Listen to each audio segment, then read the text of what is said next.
أعوذ بالله من الشيطان الرجيم.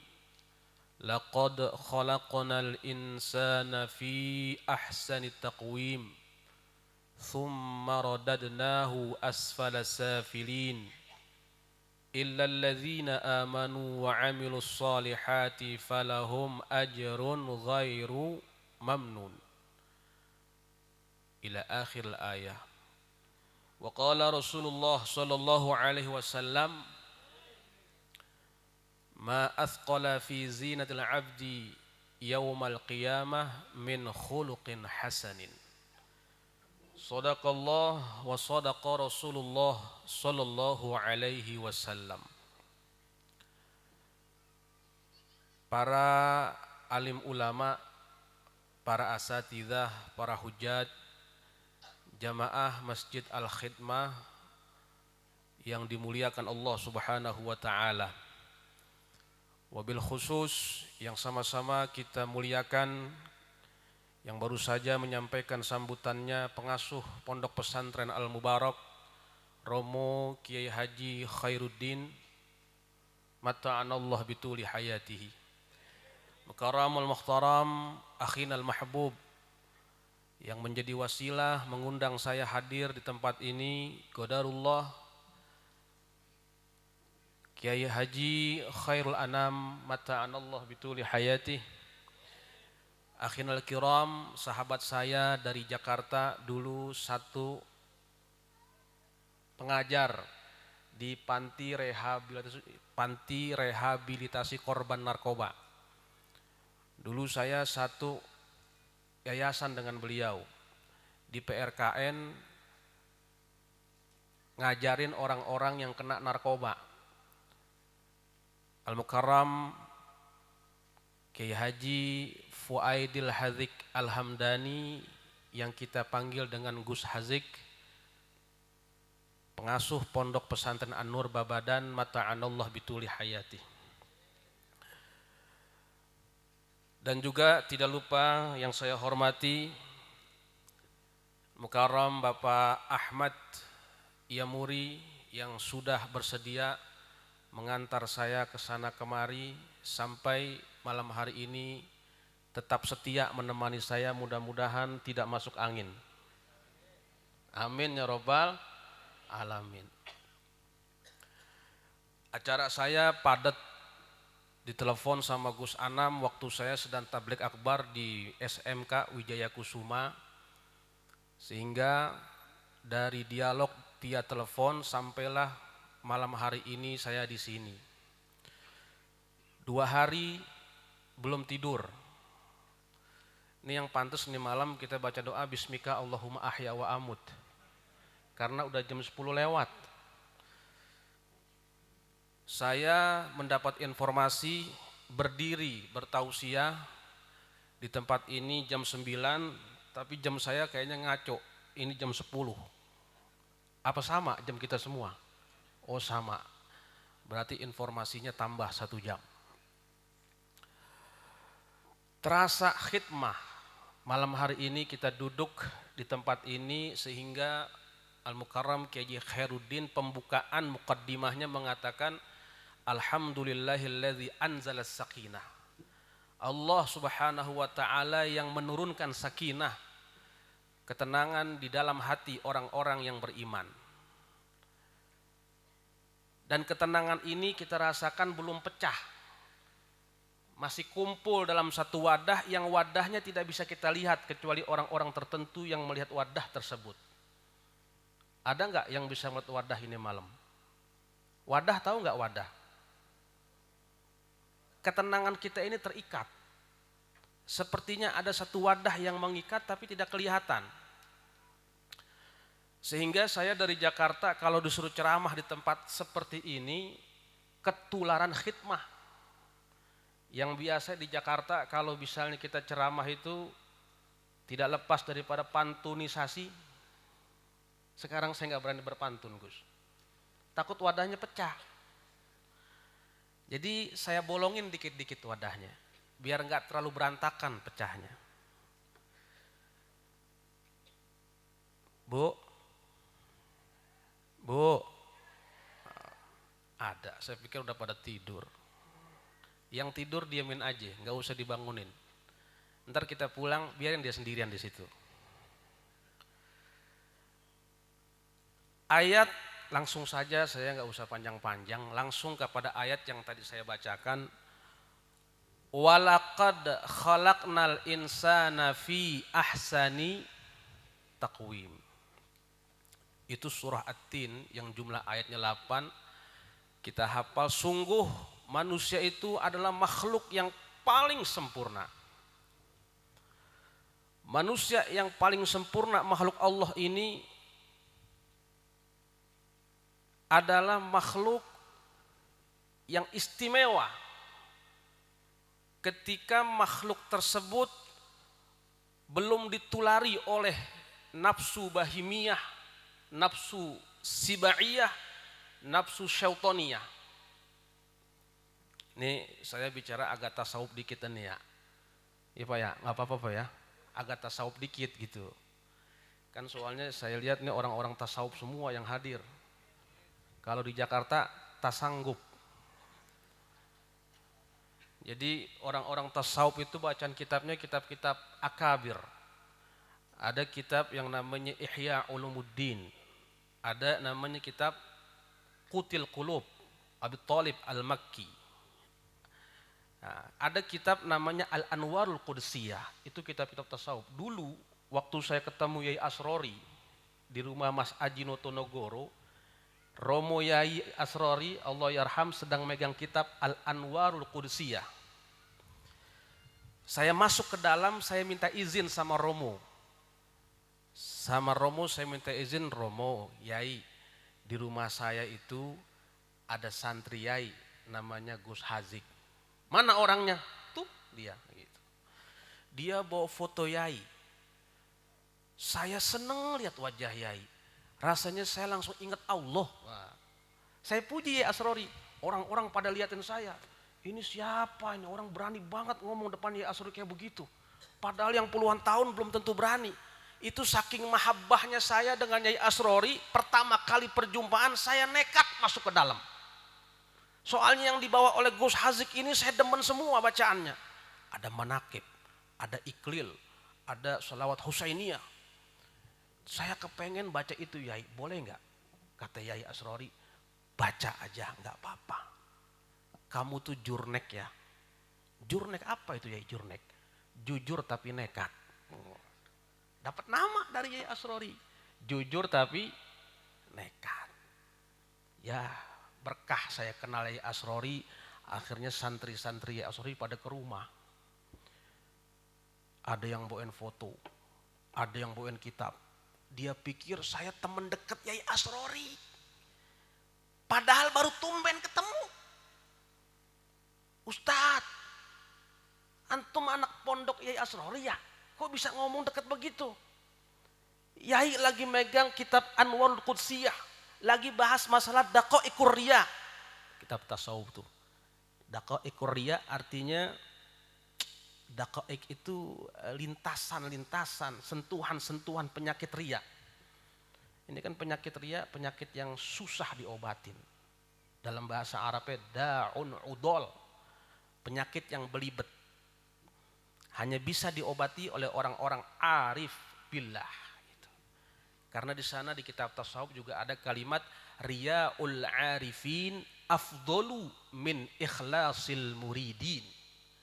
Riyaknya orang arif lebih utama daripada ikhlasnya orang-orang yang baru belajar. Jadi kalau kita punya guru orang arif, andai kata datang penyakit riya, orang arif ini minta ampunnya kepada Allah Subhanahu wa ta'ala sungguh-sungguh. Jangan sampai penyakit ini terjangkit habis di dalam hatinya. Alhamdulillahirabbil. Itulah manfaatnya punya guru. Di kitab tersebut tertulis suhbatul asaghir. Suhbatul asaghir ma'al akabir minat taufiq wal fatan. Orang kecil bersahabat dengan orang besar. Itu kalimatnya sederhana. Tapi motivasi buat kita, jangan pesimis. Orang kecil, kenapa disebut asogir orang kecil? Adalah orang-orang yang ibadahnya dikit. Dikit kita ibadahnya nih. Paling sholat wajib segitunya kita sholat. Sholat sunnah kalau lagi mau. Betul nggak Pak?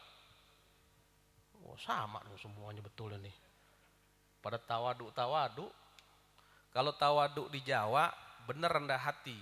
Kalau tawadu di Jakarta tahu warna duit di Jakarta. Kalau di Jawa mah tawadu beneran. As-saghir itu adalah orang-orang yang lemah, yang ibadahnya sedikit. Tapi ketika dia bergaul dengan akabir, ma'al akabir, siapa akabir? Para wali, orang-orang arifin billah. Dia bergaul, dia duduk. Itu kata Al-Imam Syahrawardi, minat taufiq wal faton. Termasuk bagian daripada taufik dan kecerdasan akan pentingnya negeri akhirat. Ini kita yang duduk di sini orang-orang cerdas semua. Orang cerdas semua. Kenapa cerdas? Kita tahu bahwa ada negeri akhirat yang abadi. Yang di situ manusia belum pernah masuk, belum pernah datang. Tapi sudah ada informasi. Siapa yang bergaul dengan siapa di dunia, maka dia akan berkumpul dengan siapa di dunia itu. Al-mar'u ma'aman ahab, orang bersama yang dengan orang yang dicintainya. Itu cerdas orang tersebut. Banyak perkumpulan di dunia ini, tapi tidak semua perkumpulan itu cerdas. Kumpul kila wakol, liko annas, pertemuan manusia hanya kila wakol, katanya begini, katanya begitu. Janganlah banyak berkumpul dengan manusia, illa li akhdhil ilmi wa islahul hal, kecuali hanya untuk mengambil ilmu atau memperbaiki keadaan. Alhamdulillahirabbil, itu kita begitu. Alhamdulillah kita ngambil ilmu, memperbaiki keadaan. Itu suhbatul asagir ma'al akabir minat taufiq. Kalau orang Betawi, taufik itu diartikan ada kunci motor, dimasukin motor, dinyalain, starter, hidup, tuh taufik namanya tuh. Orang tahu sholat wajib, kemudian azan, kagak datang ke masjid, taufik bukan itu. Starternya mati, gitu. Orang tahu azan, sholat subuh, ke masjid, kemudian dia sholat, taufik tuh namanya tuh. Orang tahu ada majlis al-khidmah, majlis kenikmatan rohani, majlis yang kita tawasul kepada para wali-wali, kita sebutin nama orang-orang besar dan hati kita tenang. Datang duduk di sini, starter kita hidup. Alhamdulillahirabbil alamin. Lah ini manusia makhluk yang paling sempurna kata Allah. Tapi kadang-kadang makhluk yang sempurna ini bisa dipanggil dengan pinjaman bahasa binatang. Ada nggak manusia dipanggil dengan bahasa binatang, Pak? Ada nggak? Manusia makhluk yang mulia, tapi kata Allah, summa radatnahu asfalas safilin. Akan tetapi ada di antara manusia yang kami jatuhkan sejatuh-jatuhnya ke tempat yang terhina. Kadang-kadang kita suka lihat di jalanan kalau lagi naik motor, naik kendaraan antar manusia. Begitu kesenggol itu kendaraannya, keluar kalimat binatang. Apaan? Oh, bukan saya ngomong tuh. Tapi kalau di sini nggak mungkin keluar kalimat kayak begitu. Kenapa? Karena ada naluri rabbaniyah. Ada naluri ilal ladzina amanunya. Tapi kalau di jalan kita coba, Masya Allah. Itu anak pesantren tuh tiap hari Minggu, tiap hari Ahad, kadang-kadang jemur kasur. Karena di kasurnya suka ada binatang yang suka gigit. Namanya apaan? Kalau bahasa Jakartanya apaan? Bangsat. Bangsat. Itu binatang bukan? Lah orang Jakarta Pak, hampir tiap hari saya dengar kalimat bangsat. Bangsat lu ya. Oh. Padahal dia manusia fi ahsanit taqwim. kelakuannya seperti binatang, keluar kalimat apa? Binatang. Bangsat, monyet, babi, anjing, astagfirullahaladzim. Yang mau bersin aja, jangan ditahan-tahan bu. Ibu saya lihat begini-gini, gitu. Bersin aja.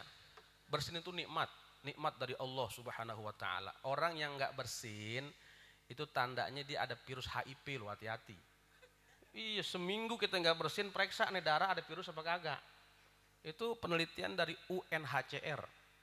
Ternyata benar kalau bersin itu adalah nikmat. Wa idza atosa fasamithu. Kalau misalnya kalian bangkis, pujilah Allah. Alhamdulillah. Karena otak-otak yang tegang begitu bangkis kendor. Bukan kentut. Saya bilang kendor itu. Otak yang tadinya keras begitu mau bangkis itu asal bangkisnya jadi. Yang keseksa kadang-kadang udah mau bangkis gak ketemu. Keseksa itu. Nyari-nyari bangkis nggak jadi, itu keseksa. Ibu bangkis aja nggak apa-apa. Jadi kalau nggak bangkis itu periksa seminggu.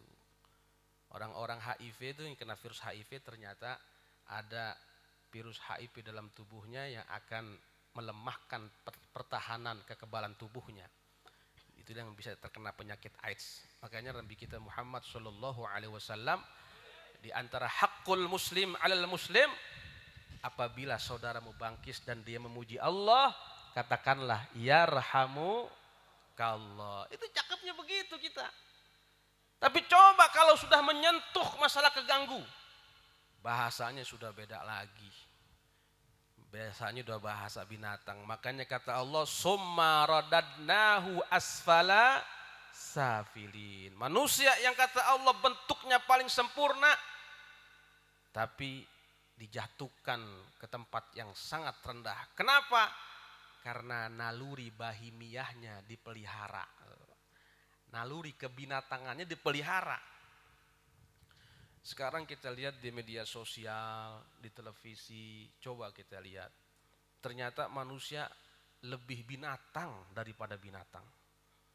Binatang nggak ada tuh yang menyia-nyiakan anaknya keluar, betul nggak Pak? Tapi kita lihat, saya baru aja kemari dikirimin ada orang tega banget anak bayi dimasukin kantong plastik, dibuang ke tong sampah, ditemuin dibawa ke puskesmas, anak bayi digebuk-gebuk, napasnya udah gak ada. Nauzubillahimin. Kenapa bisa begitu tuh manusia? Karena jauh dari orang-orang akabir, jauh dari majelis-majelis ilmu, majelis-majelis al-khidmah kayak gini jauh, sehingga hati nauzubillah keras. Naluri bahimiyahnya kata Imam Ghazali tumbuh dipelihara. Tapi di sini naluri bahimiyah kita tuh bisa minus. Dengan apa minusnya? Ya Allah, ini anak-anak kecil nih, insya Allah generasi yang akan datang bakal calon imam di masjid nih. Ya Allah Bu, di Tanjung Priok sono di Jakarta itu imamnya cuma satu-satunya mau tarawih mencret. Ya Allah, mau mencret, mau tarawih nggak jadi. Jam 9 nggak tarawih karena mencretnya nggak kelar-kelar. Akhirnya RT sama RW musyawarah, gimana ini? Lu aja RW yang jadi imam. Masa gua nggak bisa? Lu aja RT. Masa RT? Kan RW sama RT tinggian RW. Lu aja